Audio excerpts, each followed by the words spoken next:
اخواتنا اللي بيسوقوا موتوسيكلات ومكن صيني، رجالتنا بتوع الدليفري وخصوصا شركات الشحن اللي بيبقوا محملين اكياس كتير على المكنه. تعالوا اقول لكم على كام نقطه تخلوا بالكم منها عشان سلامتكم وانتوا سايقين. اولا، انا مش بتكلم في حاله الزحمه، كلنا عارفين ان في حاله الزحمه كلكم بتيجوا من اليمين او من الوسط عشان تعدوا من وسط العربيات، وده ما عندناش مشكله فيه. انا شخصيا وانا سايق في الزحمه بسيب مسافه جنبي في اليمين عشان الموتوسيكلات تعدي منها، خصوصا طبعا لو الطريق يسمح. لكن في حالات السواقه العاديه بشوف المواقف دي دايما بتحصل. واحد عادي سايق عربيته على الشمال في اخر حاره وداخل هياخد يوترن، وفجاه يجي له موتوسيكل من الشمال طاير ويخبطه. وده تقريبا حصل معانا كلنا، بس القصه دي شخصيا لسه حاصله مع واحد صاحبي. ماشي لوحده في شارع فاضي 4 حارات، وماشي في اخر حاره شمال وهياخد يوترن، فجاه يطلع له موتوسيكل من الشمال جاي طاير على اعلى سرعه. هو مش عايز ياخد يوترن قبله، لا ده هو عايز يعدي. طب ما انت عندك 3 حارات فاضيين.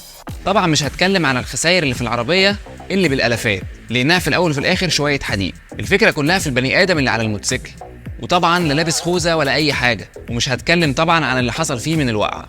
وفي حالات تانية زي ان الموتوسيكل بيبقى جايلك من العكس، فالحاره اللي انت هتلف فيها تلف تلاقي الموتوسيكل في وشك. وفي موقف تالت ان انا ابقى ماشي في طريقي عادي جدا، لا هاخد يوترن ولا حاجه، وفجاه انت كسواق موتوسيكل تقرر انك تطلع لي من الرصيف عشان مش عايز تكمل لاخر الشارع وتلف زي البني ادمين، والنتيجه للاسف بتكون كارثه. فنصيحه لكل اخواتنا اللي بيسوقوا موتوسيكلات، يا ريت ما تسوقوش بتهور وتحاولوا تعدوا من اي حته ضيقه وخلاص. صدقني انت لو بتعمل كده للمتعه او حتى عايز تنجز نفسك وخلاص، فده مش هيجي اي حاجه جنب انك لا قدر الله تعيش بعاهه مستديمه بسبب حادثه غبيه زي دي وانت طالع تاكل عيش. وعلى فكره كده، في اختراع زمان كان اسمه الخوذه، وحاولوا على قد ما تقدروا لو الطريق فاضي تبقى واخد حاره زيك زي اي عربيه، وتبقى ماشي على اليمين عشان تبقى في الامان. وحاول ما تسوقش في النقطه العاميه بتاعه العربيه عشان اللي سايق يشوفك، والنقطه العاميه في العربيه هتظهر في الصوره اللي قدامك دلوقتي. ربنا يسترها علينا وعليكم.